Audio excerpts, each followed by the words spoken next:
Through discipline, we have survived. We don't rely on the aliens' technology. Oh, and that's we would cool. never live in their cities. Hey. We are the hunters. Now that's the thing that I could get behind. There's hold up. Got any orders for us, Commander? That's nice. I got some commentary on that. There's a couple of like sci-fi concepts where the big bad evil guy gave like gifts of technology, like with this one, with this theme going on here. The aliens have like this gift of technology and these things that make people dependent on them. So people get used to living in like mega cities where they can't. And look at modernity today in real life. A lot of people can't imagine life without air conditioning or life without going to the grocery store. And the prepper mindset is kind of seen as very negative. It's cast in a very negative light. But there's something extremely noble. And from the American perspective, there's something that really connects to a traditional spirit, to like a dignified spirit. I don't say like tradition just like, oh, I'm going to rely on this hot word of tradition to make things. There's a sense of pride, of like another thing that people don't understand the meaning of the word pride. And what does it mean to be proud of something? It's because a lot of people don't have endeavors that they engage in that give them a sense of pride. And pride cannot be self-derived. Then it is that is vanity. It's vainglory, where genuine glory, capital G glory, has to be something that gives you esteem, or that other people will give you esteem for the accomplishment of doing it. So if I were in the Middle Ages and I'm a stonemason and I work really hard at building this wall, that we need a wall on this side of town to complete the defenses, but we just haven't gotten around to making one out of stone. And there's robbers and thieves that keep breaking down the wooden ones that we have. So we need this stone wall. If you're a simple stonemason, but that's your job, this is your village, you have something to do, and you help keep people safe. And this is something where people had a connection to like real life objectives, where if they did not participate in that community in a meaningful way, like bringing something meaningful, then there would be like a significant harm that would have come to the community without that individual's participation. So there was a sense of interdependence, which is something where Americans really don't really understand. Wow, I'm getting repetitive here. There's something noble in the American mindset of wanting to be completely independent and just do your own thing as a yeoman farmer. Yes, I'm pronouncing that in a silly way. It's an outdated term, but there's a thing of wanting to be independent, wanting to do your own thing without having to bow down to anyone, which is extremely unique, and it's not the default state for humanity. The most humans throughout history have been in tribal sort of situations where you're dependent upon a community. And back to the medieval situation, how nobility is supposed to work. The baron of this regency, the baron of this area, is responsible for the well-being of these people and also making sure that they're able to work the land and get enough grain that they can send to the king as part of their taxes or whatever. And it wasn't always like grain is kind of like the first thing that comes to my mind, or get enough gold or get enough silver. But there might be something where a region is very rich in woods, so their taxes are paid to the kingdom. What they bring to the kingdom is the timber that, especially in a time before engines, moving timber, well, cutting down timber is a big thing without having, like chainsaws. And then moving that was like, that's a serious deal. There is an interconnectedness to these like larger logistics and everything that I'm super interested in. How does the interconnectedness of society bring people a sense of unique identity and belonging? And when I write, I like to find some kind of niche that someone fulfills. Not quite like a slice of life, but where there's that sense of connection to something greater. But going back to the previous topic of living without dependency on technology, that's unthinkable for a lot of people, and how it's even demonized, like how, oh, these guys, they're just like crazy. They think that they want to live off the land, and it's such a frivolous thing. And a lot of the ways that people do engage is kind of for show. It depends on the person, but there is a commercialized, commodified aspect even to the concept of trying to break away from commercialization. So like you don't want to be dependent on the grocery store, but you go online and you buy a whole bunch of preserved foods, and this is a commercialized way of engaging in preparation for a situation where you wouldn't be able to go to the grocery store. But it's like full circle. I don't know if that's a horseshoe situation or a full circle situation of we're right back to where we started. Corporate needs you to identify the difference between these two pictures. Someone consuming product at grocery store, someone buying product online to consume later, so that they don't have to go to the grocery store. They're the same picture. And the other thing, going back to the main idea of an evil force making someone dependent on things so that they can basically control them. That absolutely makes sense as like a good villain motivation of you seem like you're a good guy. Hey, look at all of these. We have hover cars and hover trains, and we got this technology that's like anti-gravity, and we got laser technology that we can give you humans. So just let us run things, and we'll be able to put this infrastructure in place. Oh, now we have a totalitarian alien-run state that does not have human interests in mind, is going to turn you into goo whenever we so please, because we're freaking aliens and we don't care about you. And like the whole thing of an alien invasion, it doesn't have to be like straightforward violent laser fights and all of this. A more effective way of overtaking a people would be through infiltration, where you don't have to fight openly, but then you use these indirect tactics of warfare, like getting people dependent on technology that you give away for free, kind of like how a drug lord gives, hey man, try out this drug, it's some street shit, but look, first dose is for free. Then you get someone hooked on it. It's like that kind of idea, but in a larger sense. I don't know. I'm sure there's some geopolitical comparison that I'm just too dumb to know off the top of my head, making a state, like a vassal state, dependent upon a main country where the vassal state wouldn't be able to function without constantly being supplied. Actually, an example does come to mind in the current context, especially with military supplies, but that's really politically incorrect if I brought it up, so we're not going to.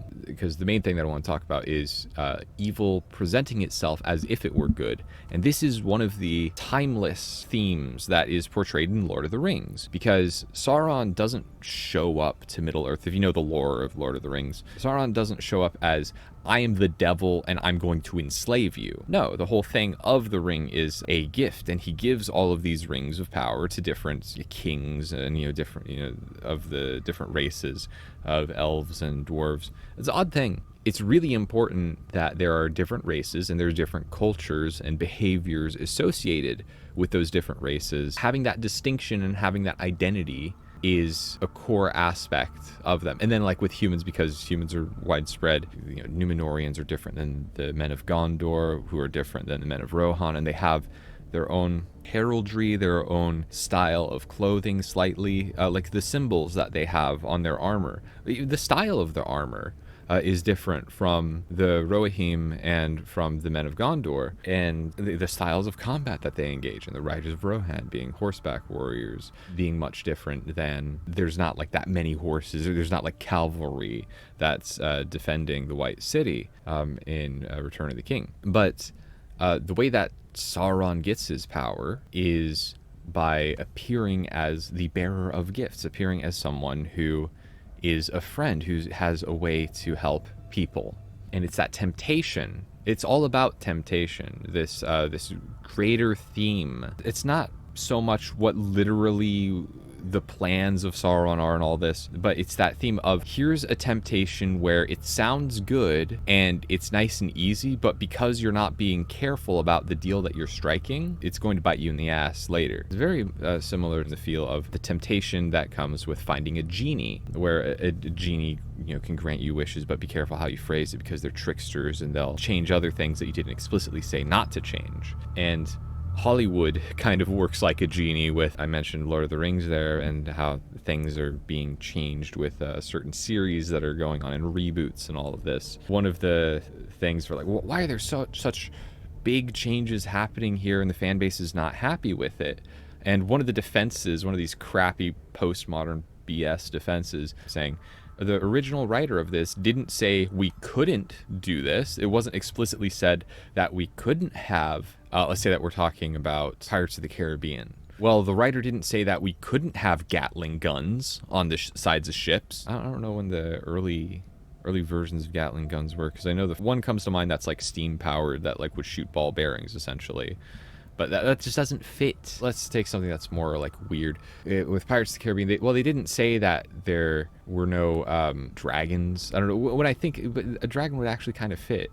That would be like interesting. Pirates versus a dragon. Like, sea serpent is kind of like a dragon. See, I can't, my brain like tries to make associations. So even when I try and bullshit, it's hard for me to make something that's a non sequitur off the cuff, something that doesn't follow, something that's unconnected or disjointed. I'm not trying to be facetious with the terminology that I use. Let's see something that's stupid, like airplanes. Let's say that we have Pirates of the Caribbean and, we need to get to Singapore, but we're in the Caribbean. So how are we going to get there? Well, let's just go to Kingston Town and then jump on an airplane. Like, that doesn't freaking belong there. And that's a very like straightforward example of it. But where it gets dangerous is with changing characters, changing motivations, and changing themes. And when I say changing characters, I mean how characters behave. These are all like impressions that are intangible. The theme is a gestalt, a total that is greater than the sum of its parts. There's an emergent thing out of a whole bunch of words on a page that creates a theme out of a story. When you read enough of those pages, there's a certain feel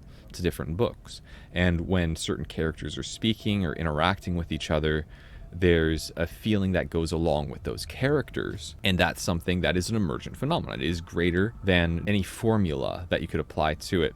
And when trying to have something meaningful, trying to have meaningful characters and meaningful themes, you absolutely have to respect these greater emotions. You have to be in touch with these transcendent emotions, if I could even use that word. I'm not a religious guy, but I'm spiritual. I wouldn't even say that I'm spiritual. I'm very disconnected from the spiritual, but I realize what I would want for any kind of meaningfulness that is substantive and transcendent and goes beyond the physical. Anything that I would want from that would have to be founded in belonging with a group of people. And outside of having that connection, it all comes down to personal subjectivity, which if you are isolated, then that's like, Hermeticism or a shamanic practice, or like a monk kind of, I don't want to say mindset. Monk mindset sounds kind of try hard, but that's what is available in isolation. But I would not say that's something that I would really pursue. But yeah, getting back to being dependent on things, being independent from control, there's a transcendent theme about someone who appears to be good and they give you a tempting offer. It sounds all nice and everything's going to be cuddly and you don't have to worry about struggling if you just make this deal with the devil. Even though that's a religious derived phrase, it's very useful. It speaks to something linguistically that has like allowed that phrase to be preserved. But the other thing is, I don't know how well younger people would understand the very phrase, don't take a deal with the devil, because there's a sense of responsibility, like personal responsibility. You have to be personally responsible for taking the easy road and suffering the consequences because you didn't look down the line. That way of thinking and experiencing that is just not part of the millennial mentality, but even more so the Zoomer mentality. So then it makes it hard for people to relate to these greater themes, to these bigger themes of resisting temptation. And that's actually one of the propaganda poster terms in XCOM 2. One of the randomly generated propaganda poster slogans is resist the elder's temptation. There's something noble in being independent and in being able to resist something that, it would just be easier if you bend the knee and kiss the feet of your rulers who actually hate you and don't care anything about you. Yeah, well, they don't have your best interests in mind, but it would cause too much of a fuss to do anything about it. If you're going to do anything about it, then that's illegal. So you can't do that at all. So you have to bend the knee and suffer. Where inaction, in a certain way, if you are facing like a terrible situation, being humiliated constantly, living in constant fear and anxiety, and you have to go through a lot of mental gymnastics to justify enduring that without putting up some kind of resistance. But going off on a huge rant based off of what Volk said about basically living off grid, living outside of the cities, living with no dependency on a system where the vast majority of people are dependent on it. One last thing on that is the majority of the world's population is concentrated in city centers, and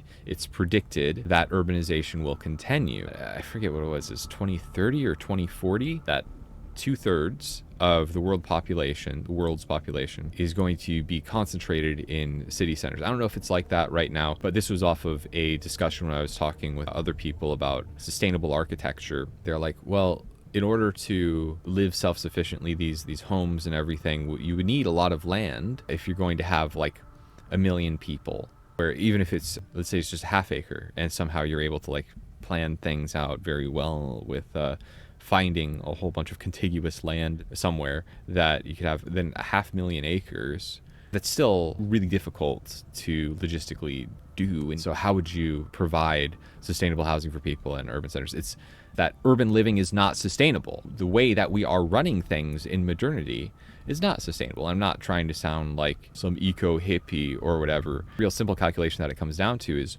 what is the expenditure of resources and what is the production of resources? This of reducing human beings down to a productive unit to make a freaking argument. Yeah, it's real dehumanizing everything. But at the end of the day, a lot of people don't understand scarcity, especially millennials and younger. A lot of people don't understand scarcity exists, because if you have been protected from the consequences of scarcity your entire life, you don't know what it feels like to be hungry, you don't know what it feels like to be cold, because you're always in like, an air conditioned situation, and you just like whine about the power bill, but you don't actually feel yourself freezing because like the power's out, because you live in a country that doesn't have proper infrastructure to regularly supply power. Or if you like purposefully endure difficult situations like trying to live off grid and doing things like that.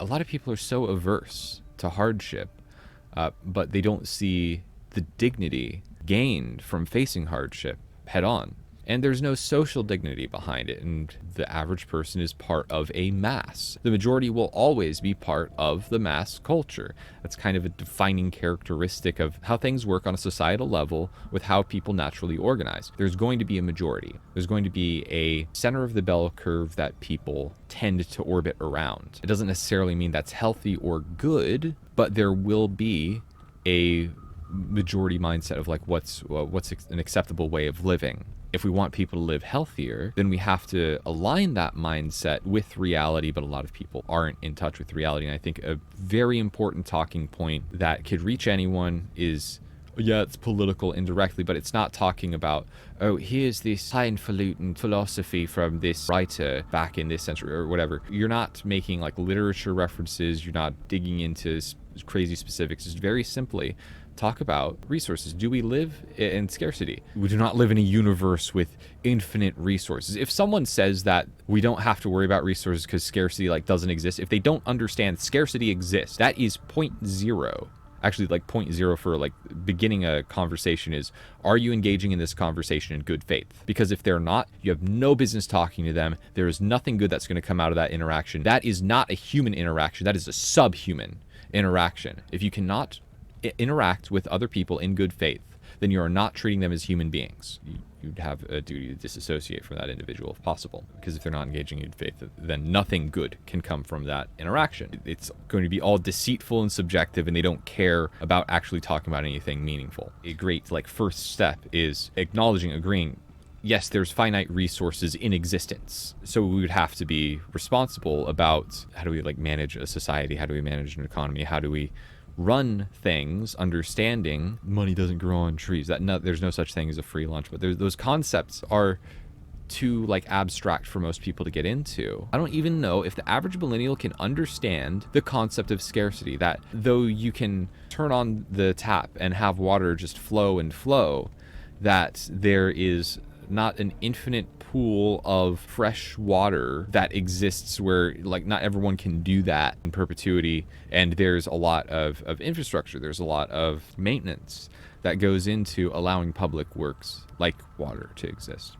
You are dependent on a system if you're plugged into the grid in any way, but as societies become more corrupt, then it becomes more dangerous in a very straightforward way where, oh, this local area doesn't care about the water purity, even though there's like sludge and runoff from, I don't know, from strip mining going on in the area. So a bunch of people are getting sick from water that's not treated properly. There were issues with this like in Michigan and in West Virginia that would just be ignored very largely for political reasons of like just sweeping these things under the rug. There's volatility of the things that other people take for granted, and that there's a scarcity of just anything, of, you know, drinkable water, of food. And, you know, food production is a very tenuous thing as well, because if, let's say that you're not able to get enough fertilizer, then the yields would go down. So you're still producing food, but there's less product that's made overall. The prices are going to go up. And here's like, it's so hard to explain any like concept in how does society function without having a basic understanding of economics.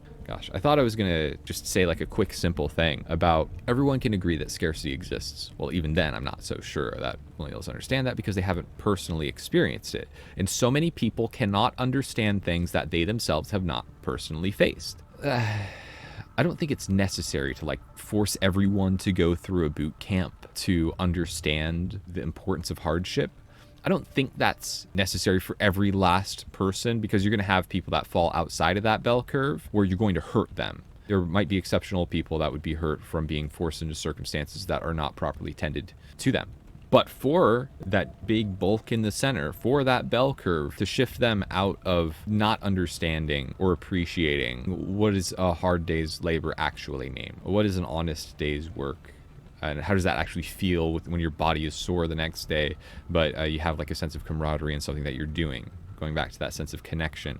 I'm a stonemason. It's a lot of sweaty work and it's tough, but I'm able to get this wall and this guard tower built. And my village is safer for it. Actually, guard towers weren't used that often, but I'm just going with a theme.